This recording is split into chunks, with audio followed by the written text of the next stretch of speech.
So I'm torn here, both in terms of my likability for this season and on how the Final Four turned out. I'll get to that stuff later, though, because I want to go sequential for once this season. Right.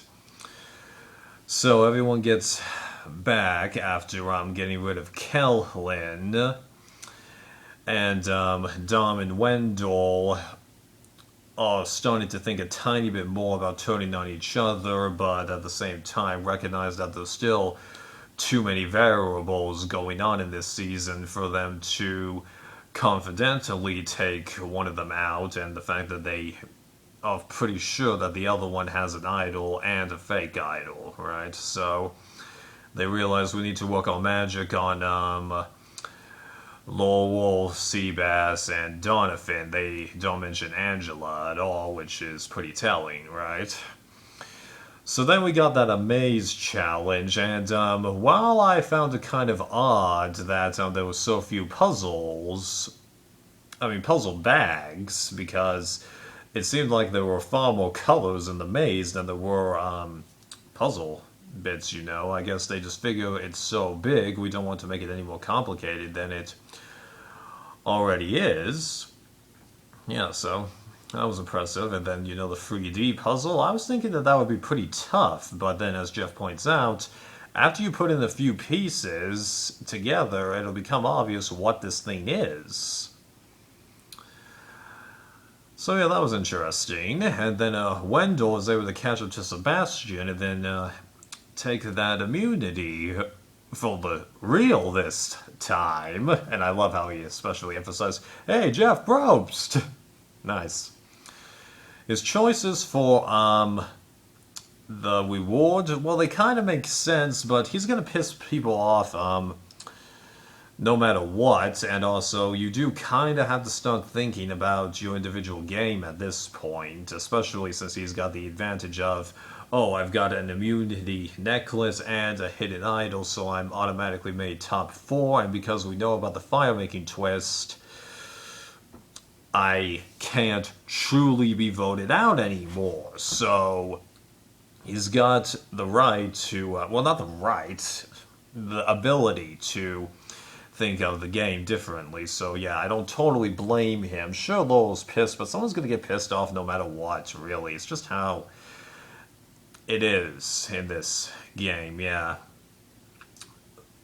So then Sebastian starts trying to make the move to use his extra vote to get rid of the guys, but then Angela, after she's like, alright, I'm in the powerful ones, and then she goes over to Dominic. Why did she go over to Dominic? I'm not entirely sure. I'm sure that somebody asked her, what exactly the motive for that was, but I had to read and listen to so much that, I'll be honest, I didn't really pay any attention to her interview bits, honestly, because I had a tough enough time with everything else, yeah.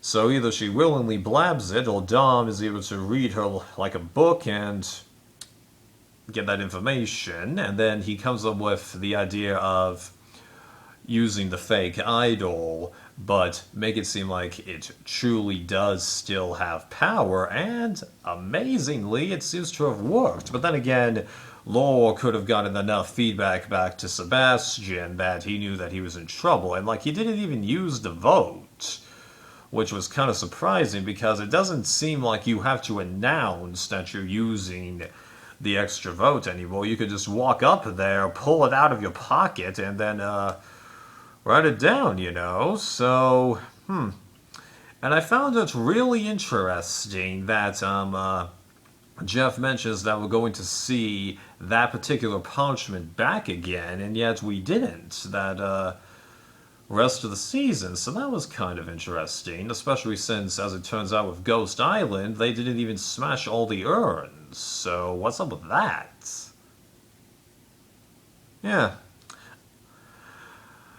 Okay, then Sebastian ends up going after that kind of explosive bit by Dominic and a tiny bit of Donovan.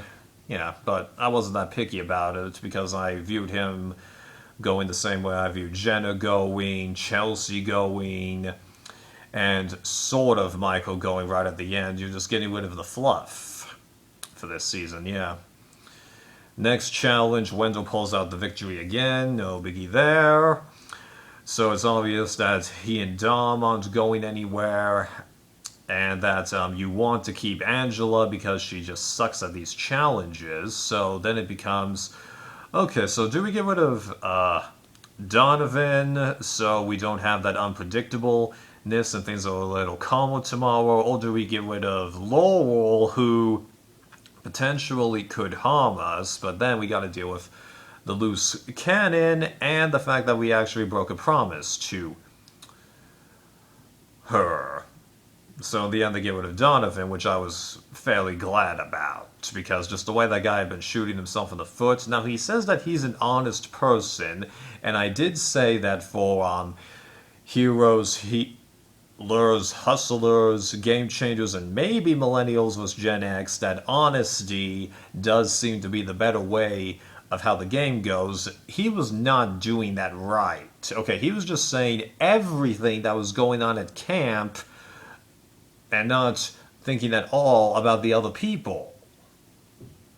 It doesn't work like that. Now, how does it work? It's a case-by-case basis. Yes, that's a cop-out, but that's how it is in life. Right.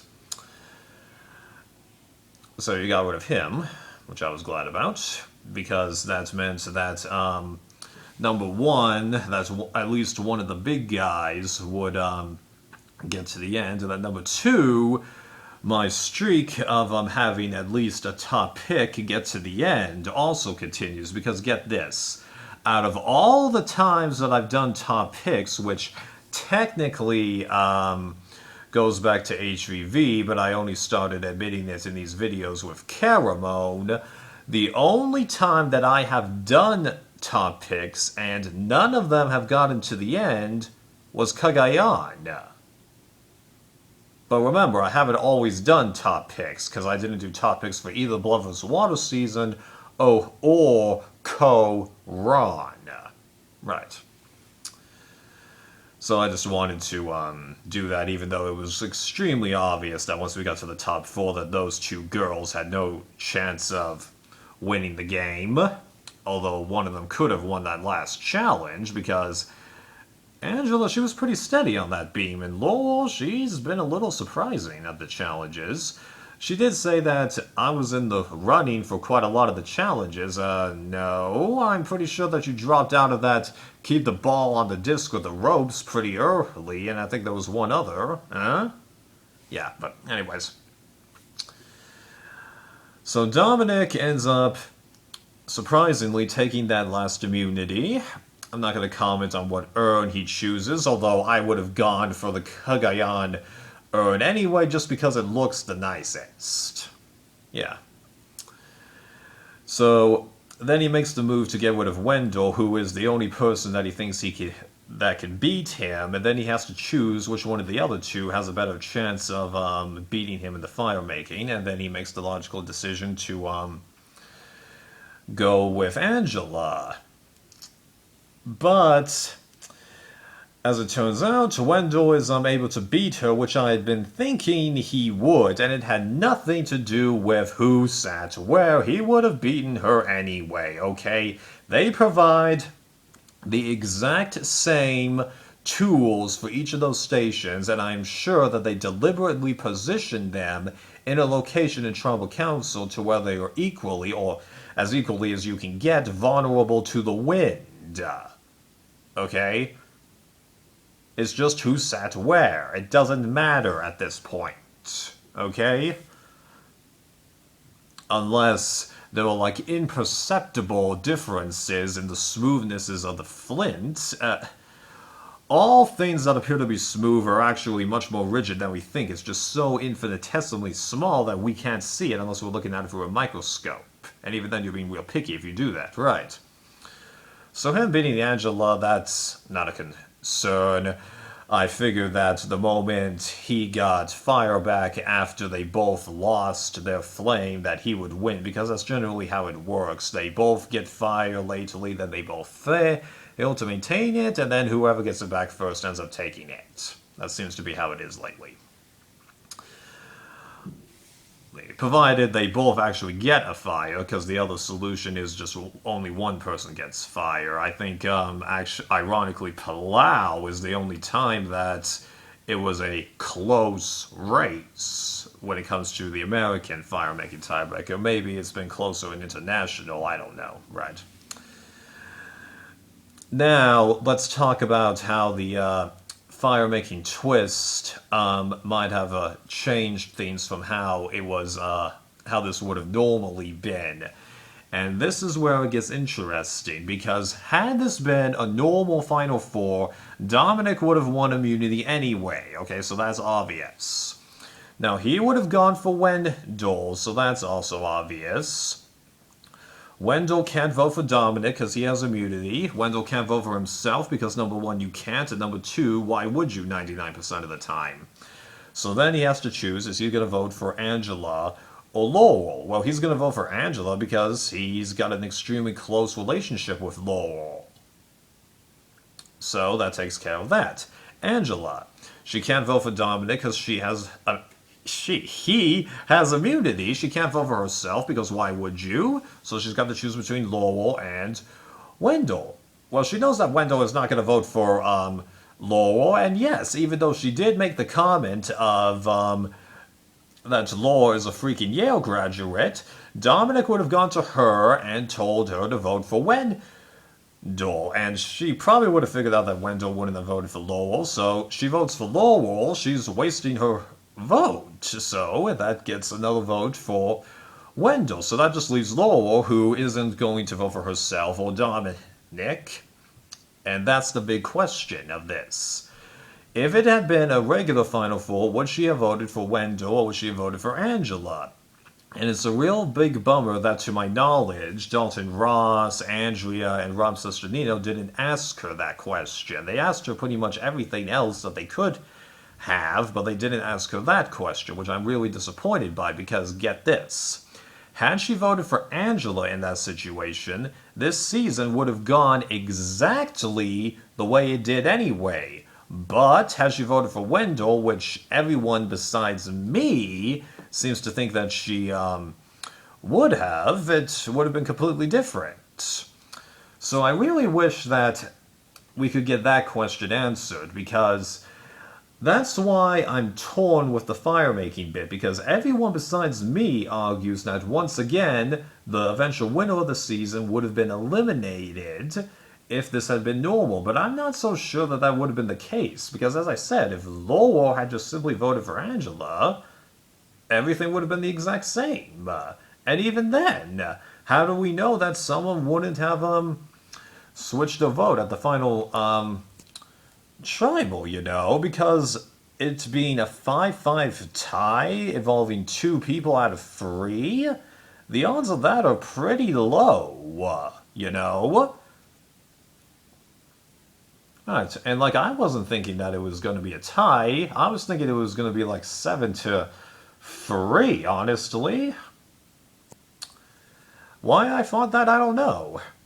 But then Jeff comes back with the votes, and he goes, all right, I'm going to read the votes. And I'm like, what?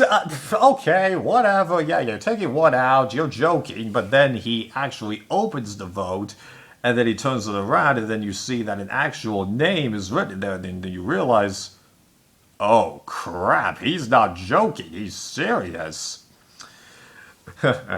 So, did I figure out that it was going to be a tie? Yeah, but only when it was 4-4, because by then you had to have read the last 2, and that's the only reason it would make sense that he reads them, the fact that it is a tie. And this is a problem that I've got. It's a tiny problem in the grand scheme of things, but this was way less suspenseful, because this is the thing. He read all 10 of those votes, and then he leaves it up to Laurel to cast the deciding vote, which is what he said in the Game Changers reunion, and then he only has that one vote be kept anonymous. But here's the problem. Anyone with a functioning brain would know that at least 4 times out of 5 that Laurel is going to vote for Wendell. So pretty much everyone at that tribal council, even though they technically don't know who she voted for, it's pretty obvious who she voted for. And like, if it's a season that has a complete run with the jury, Game Changers, Millennial, not, actually, well, so arguably Game Changers, but Millennials versus Gen X, Second Chances, Cagayan, Blood vs. Water. Sure, the jury knows most likely who has won, but there's just that much doubt in their mind. In this situation, no. You knew Wendell was going to win this, and they waited a year just to confirm, oh yeah, $1 Wendell wins. Bing! He wins. Talk about it being a little underwhelming. Now, this is what they should have done. After those final tribal... well, this is what they should do from here on out, although I doubt that they'll do this. What should happen here on out is that in the case that there's a tie, even if it happens to be 4-4-2, which, if they're doing 20 people, seems to be the only other way a tie could occur, although you could have a 3-3-2 vote if there's 18, because they're never going to do 16 again. What you should do is that, in case there's, any perfectly split tie or a tie where everyone gets a vote but 2 people get more than the third person, where before that occurs, what should happen is that Jeff hands a piece of parchment to each person, tells one person to go down the loser walk, tells one person to go down the entrance, and tells one person to go up to the urn, and tells them, in case there's a tie, write down who of these other 2 that you want to see win, and then you can have everyone vote. So that way it's all completely kept a secret. Now, I agree that reading the votes there made for one heck of a from everyone there, but because it was so obvious who Laurel was going to vote for, I really wish that they had done something to make it more anonymous. Because, yes, she was close for both, and she did say it was a tough decision, but she chose what everyone would have bet on. Yeah. So, Wendell getting it over Dominic, I'm not too surprised. I'm surprised by how close it was, but remember, in my penultimate episode recap, I did say I personally would vote for Dominic, even though I've never interacted with him, but on a critique level, I think that the jury is going to give it to Wendell. And I was not doing that just so I could guarantee that I would be right somehow. That was just my genuine gut reaction. I didn't even predict how a single person on that jury would vote, because to me, it was just one big mass jury. That was it. Okay? And one thing that I find truly amazing about these results was that the first half of the jury voted for Dominic, and then the second half, plus Laurel, voted for Wendell. Like, this is the first time since either Thailand or Gaboon where a jury has been perfectly symmetrical like that. Although in Gaboon, you had the reverse situation where the first half voted for the eventual winner and the second half voted for the eventual runner-up. Right. But I just love seeing patterns like that. It's rare that we get to see something like that. And then that reunion show, okay, even though it was hella short, like technically they only had 15 minutes of actual reunion footage, because the first minute or 2 of that was them showing the very last vote and Jeff giving the send-off speech. they actually did a decent amount, stating that James and Eric, the fact that due to so many people getting voted out with idols in the pockets or other people making dumb decisions with immunity, that, yeah, they do owe them an apology, even though Eric's decision, I think, is still one of the dumbest moves ever. James, it's just the first time that that happened, because, like, you remember when I reviewed Caramel and Andrea got voted out with an idol in her pocket, I'm just like, alright, bing! Bummer, but that happened, because I was way more bothered when Brenda was voted out, and remember, I liked Andrea more than Brenda, so that says something. And, like, sure, there were a couple of things where he's into showing Psy giving another gift, and then wasting a couple minutes with Kevin Hart, albeit that was it was a little better than what he did last time because there weren't as many promos, and because like the only promos that they had were for next season, which is fine, and then Kevin Hart, which yeah, it's overkill, but a little amusing, and there was so little time, but they actually talked to enough people that it felt like they accomplished something, but if it's going to be this short, it's kind of like, why bother? Why don't you just, I don't know, make a podcast or something? Because, like, you could easily throw that up on YouTube. Oh, wait, but they're not going to get as many ads revenue from that, and if they're wasting all the time to, get, well, I don't know what happens in Big Brother after they turn the cameras off, because you've still got all the cast on the stage, yeah. I've never figured out what happens there after they turn the cameras off. Maybe I should investigate Rob Stanino's vids for a past season more closely. Right, so moving on to that topic. All I've got really to talk about now is overall thoughts on the season. I'm with, it seems like most critics, where we're like, pre-merge, nice, little random, but it's nice. Merge section, I applaud the guys, but the problem is, it all hinged on one or both of them making it to the finals and then winning. Now, the fact that it ended up being a tie adds a uniqueness to the season that it's going to definitely help it out, and once I've seen more seasons of the show and this season settles in as a season, I don't think I'm going to mind it as much, but I do think I am a little more complaining about the simplicity of this season from the get-go than I was with like One World or South Pacific. And it's not because a top pick of mine didn't win, okay? Because I could have put Wendell as a top pick. I just thought that he would screw up and get voted out, but that didn't happen, even though there were plenty of opportunities for it to happen, yeah. And like how the edit just cast a lot of people aside, like shafting down Kellen, making Chelsea completely invisible despite her close bonds, or big opposition to a lot of people, hiding little bits that Lowell did, and I think one or two other people, and then the fact that that last immunity challenge before the merge, Dominic actually threw it. That's why he was so bad. Yeah. Like, I really find it a bummer that they didn't include that. I mean, like, sure, that would have killed the suspense for the episode, but if you're going to throw a challenge, I think that's something that should be in the edit at all times.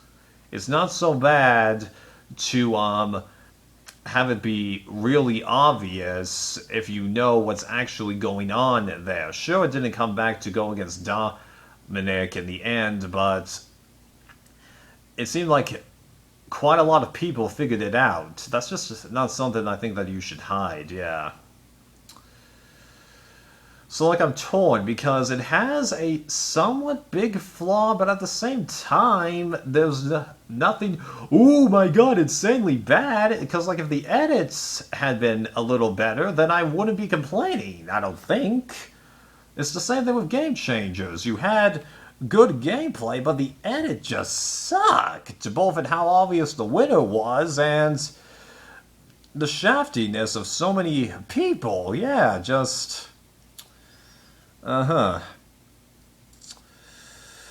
So, like with, as it usually works with these things lately, I'm not going to make an in-video ranking. You can just look, down below for the, updated, ranking, and I really do need to rewatch, Philippines to see if it's, better than a couple of the seasons I've ranked, above it, but I don't think that's going to happen for a while now, because like I kind of would have the same desire to rewatch South Pacific to prepare for the All Winners season, but I'm not so sure that I'm going to do that. Yeah. All right, I've dragged this on more than long enough. So even if you use the description to find what it is that you talked about, I bet I've bored you all now. So see ya.